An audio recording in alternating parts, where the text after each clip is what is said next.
The Nightbeat starts right now. And we are starting tonight with the weather. There are some storms on the radar, and Mia, they are heading towards Bexar County. Yep, at least parts of Bexar County. In fact, if you take a peek outside the bedroom window, look up to the north, you'll actually see plenty of lightning, and for some, we might actually be hearing some thunder. We've got a stalled boundary across central Texas, and throughout the evening, it's been popping up a few thunderstorms, some severe, especially closer to the Austin area this hour.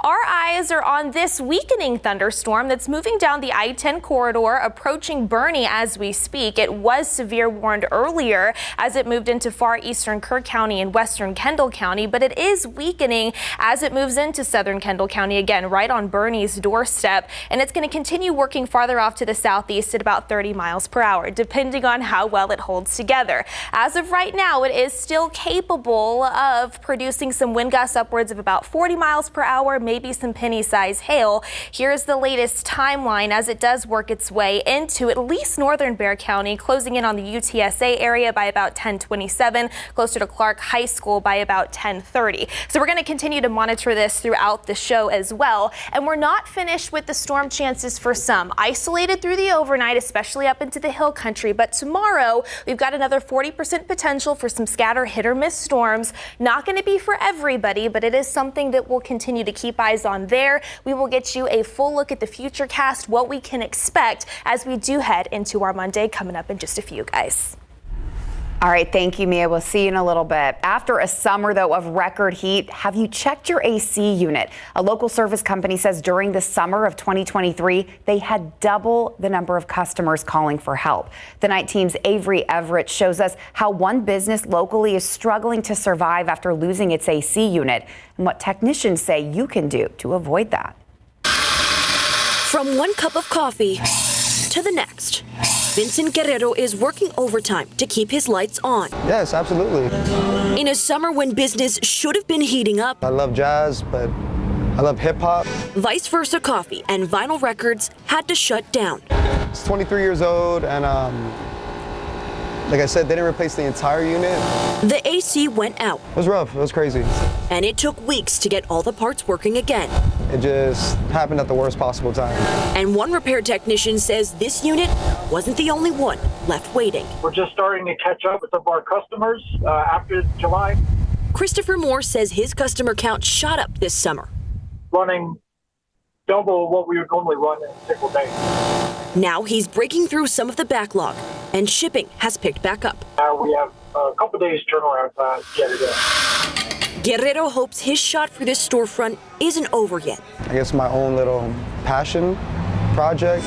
Doing all he can. Everything I got, take it. I don't care. As long as this is, open. To keep his shop alive. I don't want to be in a position where, trying to wait too long or something. I'm impressed. Vice Versa is back open now that its AC is working. If you're worried about your own unit, that technician says now's the time to get a tune-up ahead of the winter. Reporting live, I'm Avery Everett, KSAT 12 News. Other news now, a Bexar County man is behind bars after deputies say he escaped from the county jail.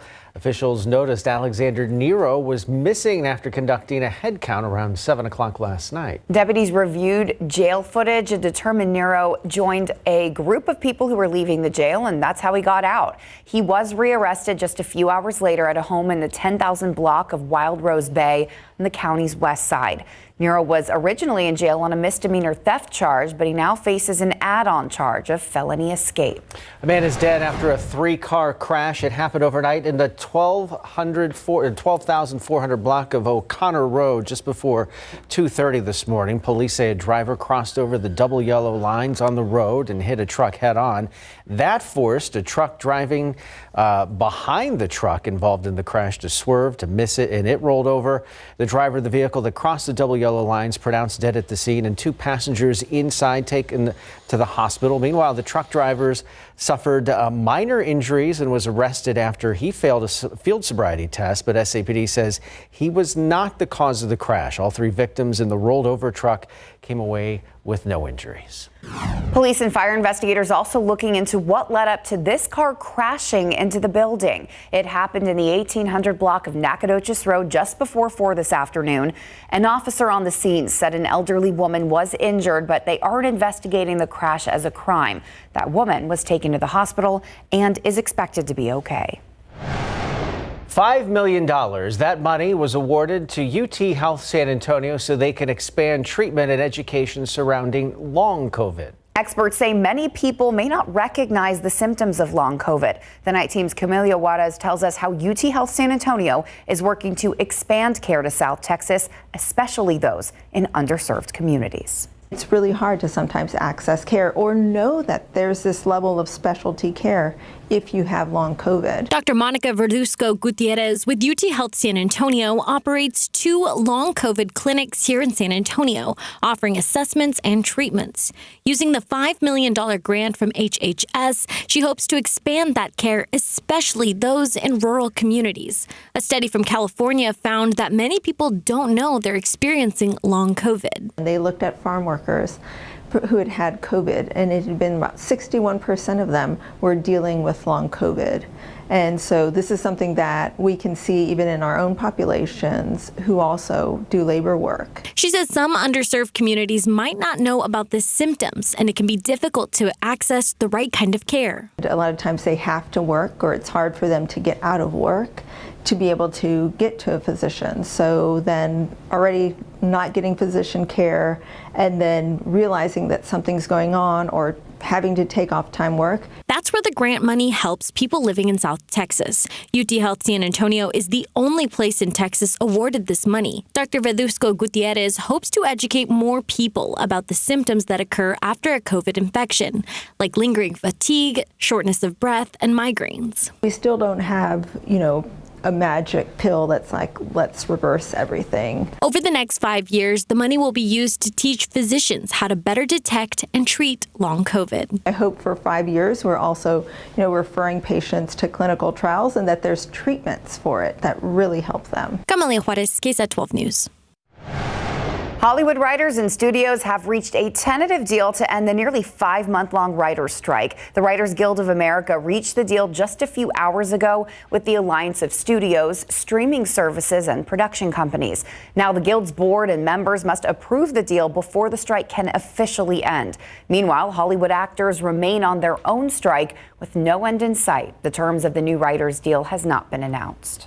Student loan payments will be due for the first time in years starting next month, but for the next year, borrowers will still be allowed to skip payments without facing major financial consequences of defaulting on their loans. The Biden administration says the on-ramp period will run until September 30th, 2024. Between now and then, borrowers won't be reported as being in default to the National Credit Rating Services, which can damage a person's credit score. Despite the new plan, interest rates will still accrue for borrowers that choose to miss those payments. Well, it is an honor nobody wants, but here in Military City, USA, people know all too well being a Gold Star family, meaning an immediate family member passed away while in service. On National Gold Star Family Day, we shine the light of this day of remembrance and also the resources available to help those in need. The Night Team's John Paul Barajas reports. Go numb, like completely, very, very lost in the moment. It's like a piece of your heart was just like ripped out. It's been 2 years, but for Kendra Larson, her husband Ryan's death feels like yesterday. The Army corporal left behind 2 young sons and a 3-week-old daughter.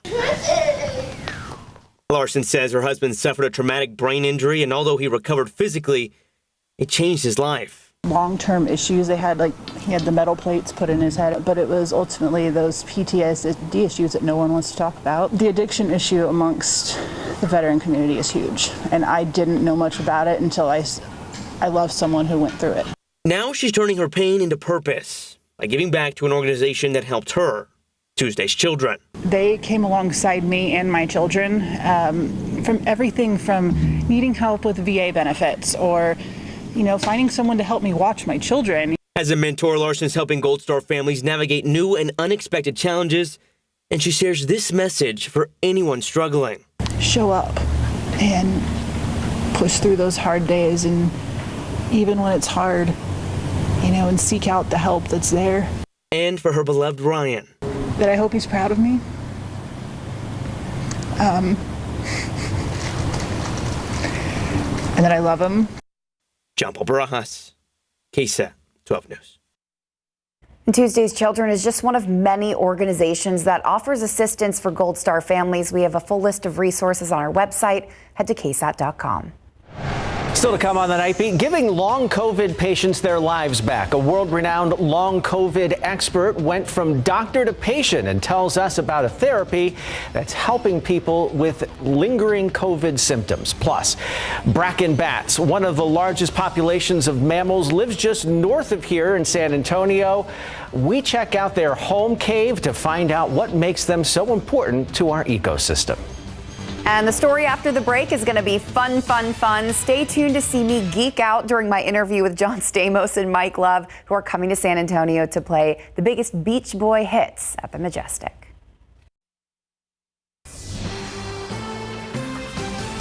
Two legends in their own right, even better when paired together. Tonight, a bucket list interview for me. I got to speak with actor and musician John Stamos and Beach Boys frontman Mike Love. Just minutes after getting off the stage at their show in Lubbock tonight, they hopped on Zoom to tell me how excited they are to be here in San Antonio tomorrow. We just walked off stage and John was drumming and I was singing. He was singing, he was great. And so we had a great crowd. Just minutes after John Stamos and Mike Love finished a Beach Boys show in Lubbock, they jumped on the phone with me. How has it been? How has it been playing together? I love it. It's fun. It's fun. I have to tell you, this man, I hate to say his age, 82 years old. He buries the rest of us on that stage. He gets back and forth, jokes and compliments between old friends, talking about all their recent shows. these other acts all came around. They wanted to meet Mike Love. They gave really nice respect, and the crowd went crazy. So yeah, but they want to do selfies with John Stamos. I don't blame any of them. But it's been a long partnership. John Stamos played his first show with the Beach Boys back in the 80s. Well, he was Blackie on General Hospital when we first met him. And the girls were all crazy for him, so we got him on stage with us. Turned out he had the chops. Stamos started playing drums at 4 years old. I was and I still am the biggest Beach Boy fan on the planet, and I'm so grateful every moment I get to play with him. Yeah. What are each of your favorite songs to play together? Well, my favorite is Kokomo, Good Vibrations, I Get Around, Fun, Surfing USA, California Girls, Help Me, Rhonda Barbara. All the songs he wrote. Just a few. Songs that stand the test of time because we can still feel them. Optimism, happiness, fun, good vibrations. Which is what we're going to deliver to the Majestic. Oh, I love that theater. Yeah, it's a beautiful theater. I played there a couple we times love with you playing guys. there. What do you remember most about San Antonio? There's the greatest Mexican restaurants in the world there. Doesn't matter how long they've been in the spotlight, the excitement of travel, music, and new memories clearly has not faded. Yeah, if you would have told me that I was going to be on stage in San Antonio, Texas, with Mike Love and the Beach Boys, I would never believe it. And he mentions me by name. And that's what it's about, the love of music and good friends to play it with. Well, as you can see, I had no fun at all talking to them. They're not at all, right, Tim? Their show tomorrow is at the Majestic Theater downtown at 7:30 p.m. If you want to see the full interview I had with them, you can find this story on KSAT.com and scroll to the bottom. I would not take the interview away from you on that. All right, in other news, migrant crossings have overwhelmed Customs and Border Patrol agents for several days now. The Border Patrol chief saying his agents are busy overseeing the flow of migrants, allowing the cartel an advantage. Those comments coming as President Biden authorizes temporary protected status for nearly 500,000 Venezuelan migrants who are already here in the U.S. Authorities in El Paso say their migrant facilities are nearing capacity, and City Council there is working to make as much room for them as they can. Numbers have really started to increase. The facilities do not hold those type of numbers. While the busy weekend at the border wraps up, Governor Greg Abbott announced that Friday he'll be sending buses to El Paso and Eagle Pass to take migrants to major cities across the U.S. With the government on the brink of a shutdown this week as Congress remains at an impasse on a funding deal, federal departments and agencies have begun the mandatory process of planning to bring non-essential functions to a halt. Congress now has just 6 days to pass that spending bill and fund the government. A small group of GOP hardliners vow not to fund the government without massive spending cuts. Rob Kirkpatrick explains the latest developments. The clock is ticking on Congress to pass a deal that will fund the government. But with less than a week to go, there's still no deal in sight to avert a shutdown. During a call with the Republican conference Saturday afternoon, House Speaker Kevin McCarthy pushed members to rally behind a short-term spending bill. I think we made some progress to those who have been holding up passing the rule to get onto these bills. President Joe Biden weighed in on the quickly approaching shutdown deadline over the weekend, calling on House Republicans to, quote, start doing the job. Funding the government is one of those basic responsibilities of Congress. And it's time for the Republicans to start doing the job America elected them to do. Should Congress fail to pass a short-term spending bill to keep the proverbial lights on, a shutdown could have enormous impacts on all Americans, which both sides agree would be harmful. We're going to make sure that we can get a vote done, and that means getting the support of both sides to the table. We're going to do whatever we need to do our job to keep the government open, because our district, and Josh's as well, our district wants us to keep America running. But that path has proved difficult. A number of GOP hardliners are opposed to any short-term spending solution. Their Republican colleagues drawing a line, calling out those responsible for the failed negotiations. The arsonists have lit their house on fire. They're whining about their house burning. They're going to want credit for putting the fire out, and then they're going to set up a GoFundMe to get paid for what happened. I'm Rob Kirkpatrick reporting. All right, back here at home, let's go outside with live cam, and I want to linger on this shot just a little bit. You see all of the lightning. Woogie. Yes, looking north, it is very electric out there with this storm that we have approaching Bexar County as we speak. So let's get you the latest, because again, it's not going to be for everybody this evening, and that's the case again as we head into your Monday. But especially if you are in the northwestern portions of the county, take a look at the radar. This is what is headed your direction. So it is non-severe, but it is noisy, and as we saw, it is flashy. A lot of lightning associated with it, moving through Bernie and now approaching the Leon Springs area out there in northwestern Bexar County near Fair Oaks Ranch, Silver Hills, Scenic Oaks as well. Again, this is working farther off to the south as well as the east, and we saw it out there with live cam. 95 lightning strikes noted over the past 15 minutes.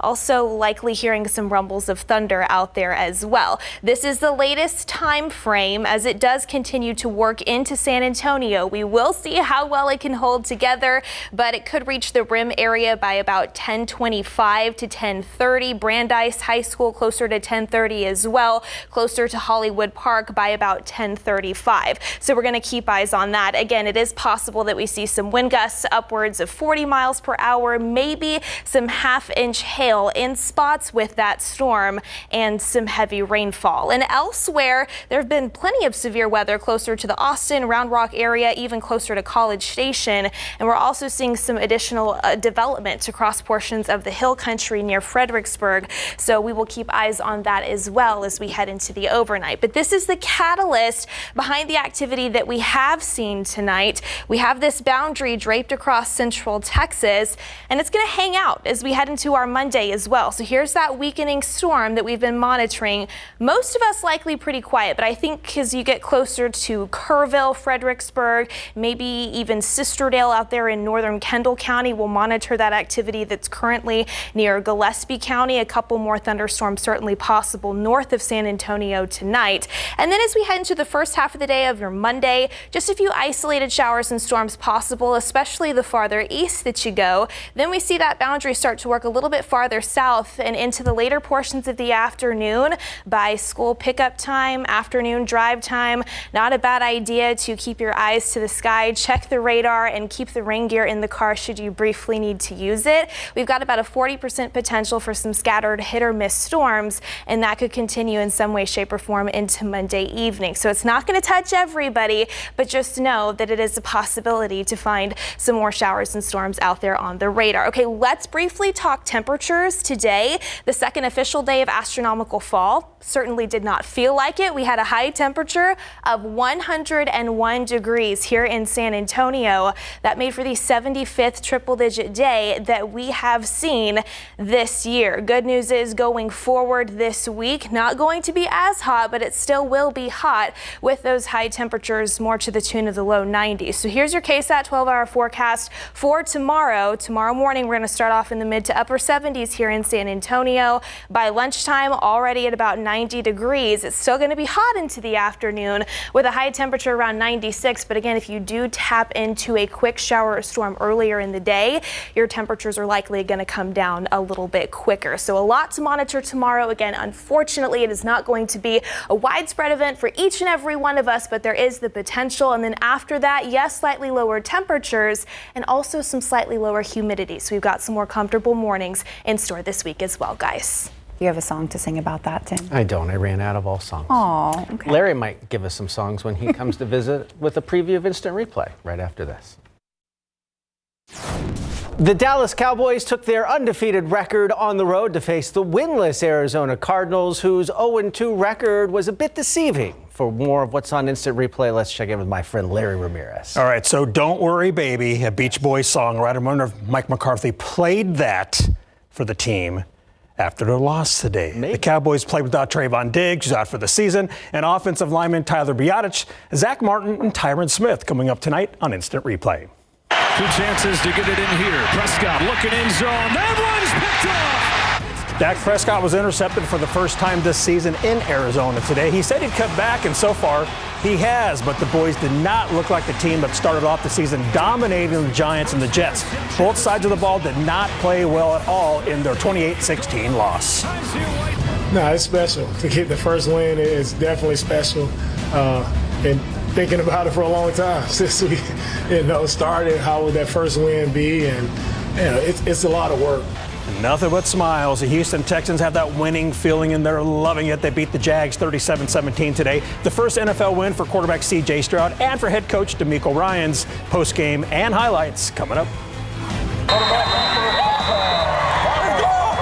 Big game coverage. Week 5 is in the books, and we have another awesome best of BGC. We have best fans, best pass, best catch, best hit, and best play. Plus, we have an all-new 12's top 12 in Class 6A, 5A, and Sub 5A. And a couple of teams are making their debuts tonight. Plus, Antonian volleyball player Anna Arsenault hit 1,000 career digs Saturday, and we were there. We've got the College Corner with college football, SAFC, Astros, Rangers, and Mario Barrios is about to get back inside the ring. That and more tonight, Tim, on Instant Replay. No good vibrations for the Cowboys or their fans. Exactly. They went all the way to Kokomo and found out the island is closed. Okay, you're going overboard now. All right, there is no such thing as overboard. I love it. All right, that's all we got. We'll be back with more right after this. What else we'll come up with.